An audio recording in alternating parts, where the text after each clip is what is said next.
fortress of Anab, northern Syria, the 28th of June, 1149. At dawn on the plains before the walls of Anab, the combined forces of the Principality of Antioch and the assassins of the Nizari find themselves surrounded by the Seljuk army led by the formidable Muslim leader Nur ad-Din. Caught completely off guard, Prince Raymond gathers his unprepared force to break through enemy encirclement as fast as possible. Fighting for their lives with outstanding ferocity, the ruler of Antioch would have to bear the consequences of his actions during the Second Crusade. All these factors resulted in the Battle of Anab, a battle that would change the history of the Crusades forever. King Louis's return home. When last we left off, King Louis of France was on his way home after a failed expedition in the Holy Land. He intended to set sail to Norman Italy with the help of the Sicilian fleet, after which he planned to use the Italian peninsula as a land route to his homeland. However, Louis's travel plans proved to be quite risky. The conflict between King Roger II of Sicily and the Byzantine Emperor Manuel still raged on the Aegean and Adriatic seas. As the French king was relying on Norman assistance, he was exposing himself to potential Byzantine attacks. It did not take long before the Franco-Norman fleet was spotted by the Byzantine fleet that was anchored near Cape Melias. The Byzantine warships moved quickly, easily boarding the slow-moving transport ships. In the midst of the attack, King Louis managed to escape with his ship to Calabria, leaving his wife and his household to be captured by the Byzantines. Queen Eleanor was transferred to Constantinople as a hostage, but was rescued by the Norman fleet that operated on the Aegean Sea. The French queen eventually reached the Kingdom of Sicily and reunited with her husband in Basilicata. The French royal couple met King Roger II of Sicily with great enthusiasm. Feasting in Potenza, Louis confirmed Roger's royal title as King of Sicily, discussing a common anti-Greek alliance and expressing willingness to launch another crusade, this time jointly attacking Constantinople itself. Leaving Sicily, the couple stayed in Rome, where they met with Pope Eugenius and tried to persuade him to launch another crusade. Although initially eager for the next crusade, the Pope's enthusiasm was dimmed when he noticed the disunity between Louis and Eleanor. After some failed attempt to reconcile the couple, the Pope gave up on the idea, resulting in his abandonment of the project and confirmation of the Great Royal Divorce of 1152. Another authority figure humiliated by the outcome of the crusade was Saint Bernard Clairvaux, who, together with King Louis, blamed the Greeks for the Crusades' defeat. Saint Bernard attempted to aid the French ruler in calling for another crusade. However, his efforts were ultimately fruitless. The European elite was simply too disappointed and exhausted from the failure of such an enormous undertaking, and they were distrustful of the Byzantines and Eastern Franks. Moreover, the German king was allied with the Byzantines and opposed this idea, even threatening war with France to prevent its follow-through. Thus, the potential next campaign in the Holy Land had died down, solidifying the Second Crusade in the Levant as a failed endeavor which had resulted in deteriorating relations between Catholic Europe, the Byzantine Empire, and the Crusader states. Civil war in Tripoli and Nur ad-Din's exploits. The true winners of the Second Crusade in Syria were the Zengids, especially Nur ad-Din.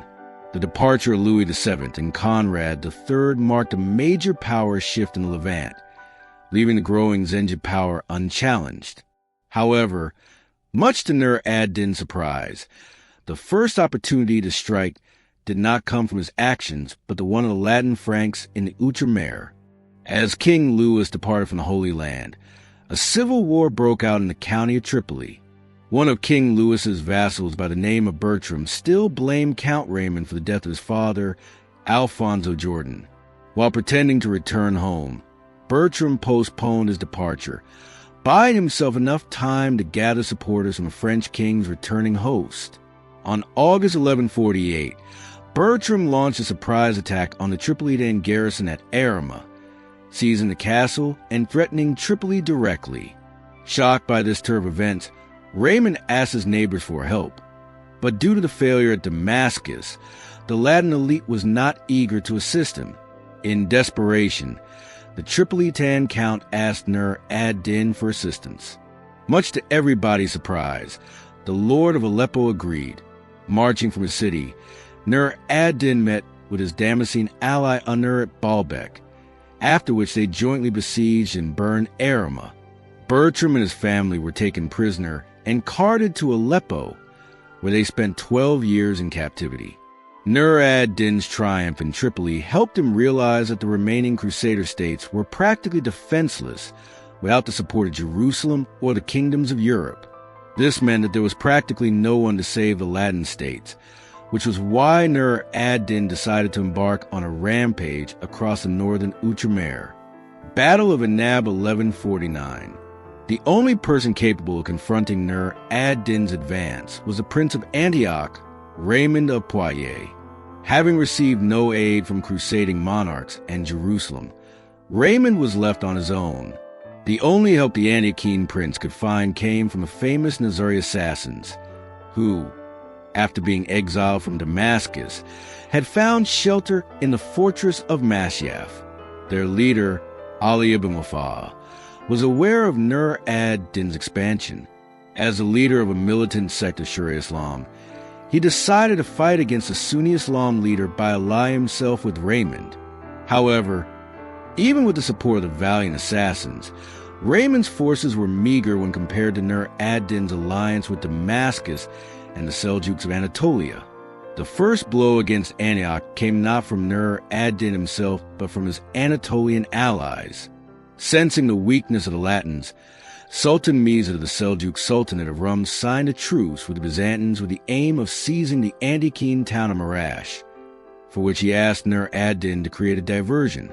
Using this as an excuse, the emir of Aleppo invaded the territory of Antioch, planning to block Raymond from relieving the Seljuk siege of Marash.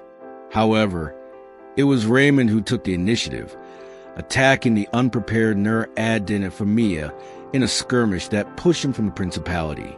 However, Raymond's luck did not last long. The Lord of Aleppo regrouped his forces and attacked Raymond once again, forcing him back into the skirmish at Bagres. Raymond was forced to withdraw. Subsequently, Nur ad-Din decided to besiege the key fortress of Anab, which guarded the southern principality's border. Nur ad-Din's expedition consisted of 6,000 horsemen and yet more Aleppo militia. In contrast, Raymond and the assassins possessed 4,000 horsemen and 1,000 infantrymen. They decided to relieve the fortress and combine their soldiers with a local garrison to become a defense force that outnumbered Nur ad-Din. Not expecting Raymond's return and informed about the numerical superiority of his foes, Nur ad-Din decided to lift the siege and move east of the Orontes. Thinking that Nur ad-Din would try to take Anab again, Raymond ordered much of his contingent to remain in the fortress, leaving his more agile force to respond to the Seljuk attacks. The Nizari leader, Ali ibn Wafa, tried to warn Raymond about the perils of splitting up their combined force, but to no avail. The emir of Aleppo quickly realized that he once more outnumbered the Antiochenes and devised a plan to isolate Raymond's force from any potential strong points. Contrary to his opponent's movements, Raymond of Poitiers was unaware of the Seljuk army's return and decided to build a camp for the night on an open plain, also known as a fountain of Murad. Utilizing the element of surprise and terrain, it managed to surround the Christian camp. At dawn on the 29th of June, 1149, Raymond found himself surrounded. He assembled his unprepared force to break through enemy encirclement as fast as possible. Fighting for their lives with outstanding ferocity, the initial Frankish and Nizari charge made the impression that a breakthrough was possible. It was then that disaster struck.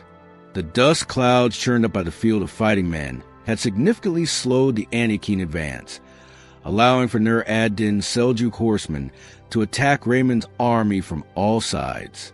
A desperate melee ensued, during which Raymond and Ali ibn Wafa fell in battle alongside the rest of their force, with only a handful managing to break through enemy lines. The Battle of Anab proved to be a disaster for the Franks in Syria. Though often compared to the Battle of Ager Sanguinis that took place 30 years ago, it had much more dire consequences. Unlike El-Ghazi, Nur ad-Din fully exploited his victory, capturing all of the Principality of Antioch's lands east of the Amanus mountain range, pushing the Principality's influence into the coastal regions. The death of County of Edessa, 1150. The events that took place at Anab had sent shockwaves across the Principality of Antioch, as well as other Crusader states. Raymond's heir, Bohemond III, was only 5 years old and not ready to replace his late father as ruler of the realm. The panic in the city rose to such levels that in an attempt to buy more time in exchange for a truce, the city's patriarch Amri even promised Nur ad-Din the surrender of Antioch if no help would arrive. Luckily for the Franks in Syria, King Baldwin III of Jerusalem managed to intervene in early 1150, becoming the guardian of young Bohemond III until he came of age. However, unlike when Baldwin le Borg had saved Antioch in 1119 with the full might of Jerusalem's army, the king could only arrive with small force with an additional contingent of the Templar Knights. Although Baldwin III took action to preserve Antioch, he couldn't risk major campaigning without exposing Jerusalem for a longer period. This essentially marked the giving up of Antioch's territory in northern Syria forever, turning the Principality of Antioch from a Frankish bastion in northern Syria to a minor power in the Outremer.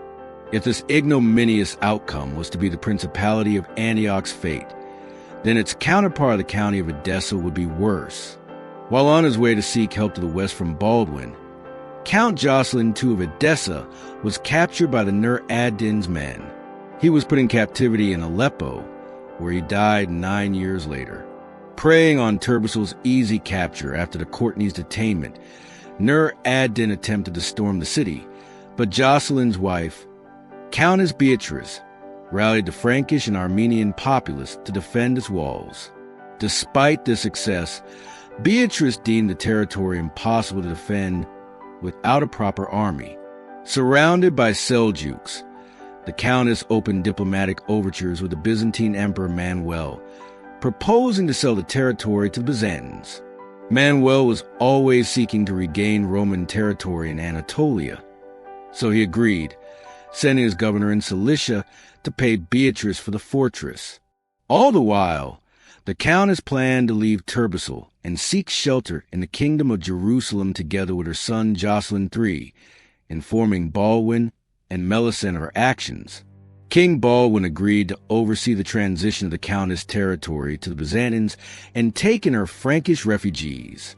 Left only with a castle at Rumkale, Jocelyn's widow Beatrice decided to sell the fortress too to the Armenian Catholicos Gregor III before going into exile in the Kingdom of Jerusalem, never to return. On their way west, the Latin column was followed by Nur ad-Din's horsemen, who surrounded them at Aintab, barraging the Latins with arrows. The Frankish discipline prevailed, and King Baldwin managed to escort the Edessan refugees safely to Antiochene territory.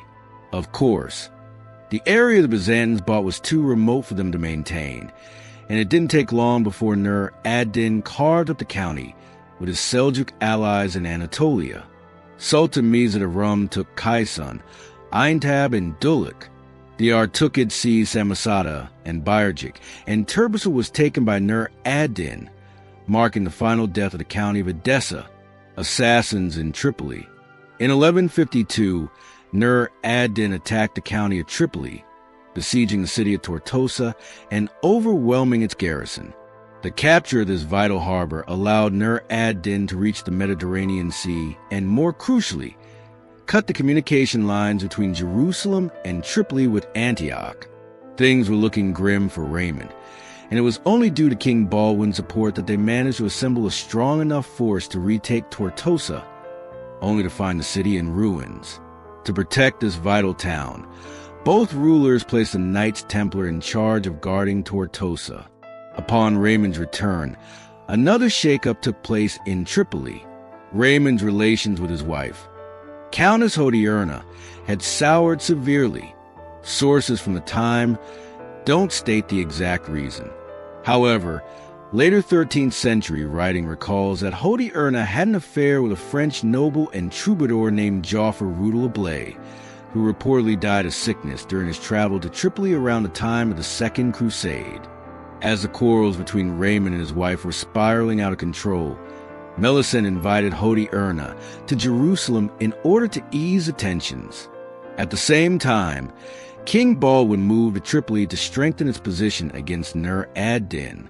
As Raymond was escorting both ladies through the city of Tripoli, he was suddenly approached and murdered by the Nizari assassins. Though Melisende and Hodierna called on the guards to chase the murderers, the assassins dispersed amongst the crowd and were never found. The motives behind Raymond II's death are sketchy, but the general consensus is that Countess Hodierna was responsible, acting swiftly. Hodierna held an assembly in Tripoli, assuming regency over her son Raymond III, and asking the rulers of Jerusalem for protection, to which Baldwin and Melisende agreed. Civil war in Jerusalem 1152. The lack of a single vision to oppose Zengid power became an increasing issue for the Kingdom of Jerusalem and its Latin allies. This was clearly seen in the growing animosity between Queen Melisende and her son Baldwin III. The queen intended to rebuild relations with Damascus, while her son preferred to ignore the Zengid threat in order to focus on possible territorial expansion into the weakening Fatimid state in Egypt. Another source of tension stemmed from the personal relations between both monarchs. As a 22-year-old, Baldwin wanted to rule on his own without his mother's interference. However, the queen had no desire to step down from her position of privilege. Melisende enfranchised her political allies from the House of Ibelin. The most influential of these allies was a king's constable, Manasses of Hyrgis. Being favored by the queen, Manasses' position was met by envy from some of Jerusalem's barons, such as Humphrey of Torin and William of Falkenberg. These men conspired against the queen and her allies, influencing Baldwin into demanding that he be crowned as sole ruler of Jerusalem. Despite Patriarch Fulcher calling for peace and joint rulers' recognition, Baldwin continued to press his claim. Seeing no response from Melisende, Baldwin entered her quarters with his nobles, demanding to divide the kingdom in half. Melisende was shocked by her son's audacity and refused, after which a family quarrel ensued. After a long discussion and intervention by the clergy, it was settled that the Baldwin would receive the north of the kingdom, consisting of Galilee and the coastal cities of Acre and Tyre. Moreover, his 16-year-old brother Amaric will hold the county of Jaffa, while Jerusalem and Nablus will remain under the Queen Mother's authority. Initially, all parties agreed and moved to their own domains. Yet the treaty had barely been ratified when Baldwin changed his mind about claiming Jerusalem for himself and demanded that Melisende give up her power. Having acquired most of the nobility to his side, King Baldwin first attacked the Mirabel Castle, where Manasses resided. He forced the constable to surrender and banish him from the kingdom. After eliminating Manasses, the attackers moved on to Jerusalem. Realizing her support was shrinking substantially, the queen behind the citadel and allowed King Baldwin to enter the city. Seeing that Melisende did not want to give up, the king of Jerusalem ordered his army to deploy siege engines and storm the citadel several times. Realizing he could not take the citadel, Baldwin began talks with his mother, with Patriarch Fulcher acting as a mediator. Queen Melisende eventually relinquished her crown and the city of Jerusalem in exchange for peace, to which Baldwin and his nobles agreed. As a result, Queen Melisende retired to her estates at Nablus, thus announcing Baldwin III to become the sole ruler of Jerusalem. Siege of Ashkelon 1153. The end of the civil war in Jerusalem marked the end of the kingdom's active policy in northern Syria. Baldwin realized that expansion to the north was now practically impossible. Instead, the king of Jerusalem wanted to focus on securing the Mediterranean coastline from the raids of the Fatimid fleets, which disrupted the pilgrims' travel route to the Holy Land. The harbor of Ashkelon was the last Fatimid foothold in the Holy Land, a prize that had been eagerly craved by the Kingdom of Jerusalem ever since its establishment in 1099. Taking the harbor looked more possible than ever, as the Fatimid Caliphate was undergoing political turmoil in its home territory of Egypt, as its caliph, Al-Zafar, was trying to break from the dependency of his vizier. King Baldwin III knew all too well that this opportunity could not slip from their grasp. First, the king ordered the House of Ibelin to fortify the castle of Gaza and strengthen its garrison in order to cut Ashkelon from potential aid from the land. By the end of January 1153, Baldwin assembled the full might of Jerusalem, mustering an army joined by his brother Almeric, all the Latin lords of the land, Knights of the Temple, and the Hospitallers. Together, they followed a relic of a true cross and jointly moved on the harbor, despite the Fatimid internal disputes. The city itself was well prepared for a siege with a huge garrison and considerable navy to oppose the Latins. To counter this, the Franks conscripted 20 pilgrim ships and galleys commanded by Gerard of Sidon, but these were not enough to confront the Egyptian fleet, which could still supply the garrison through the sea route. In July, the Latins finally brought a vast plethora of siege machinery, including catapults, rams, and siege towers, slowly approaching the city walls. One night, the defenders attempted to make a sally out to burn the machinery.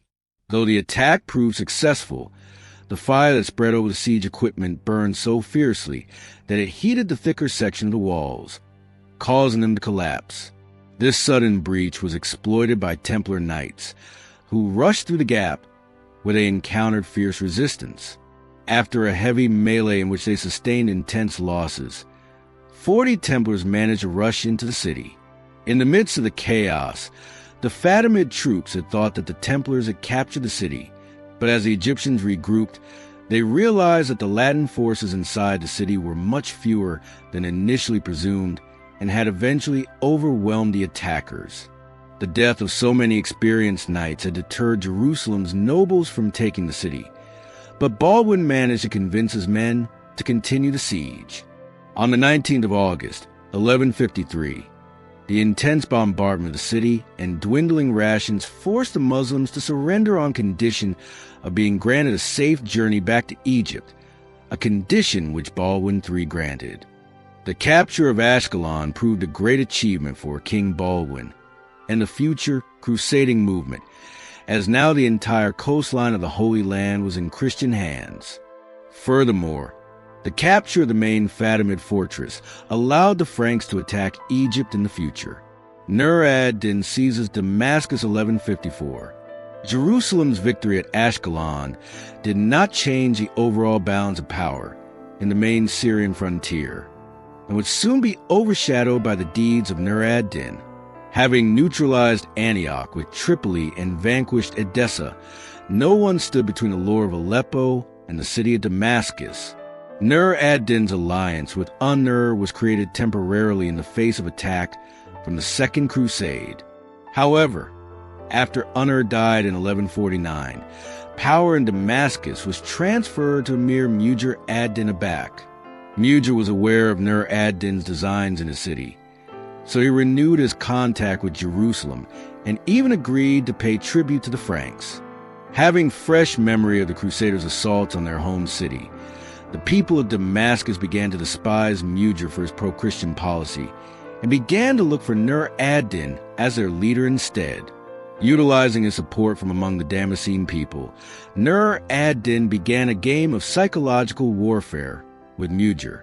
In 1151, he moved his army under the city walls, accusing Mujir of exploiting, quote, the poor and the weak among the Damascenes for paying tribute to the Franks, and addressed Damascenes, asking them to aid him in a holy war against the Latins.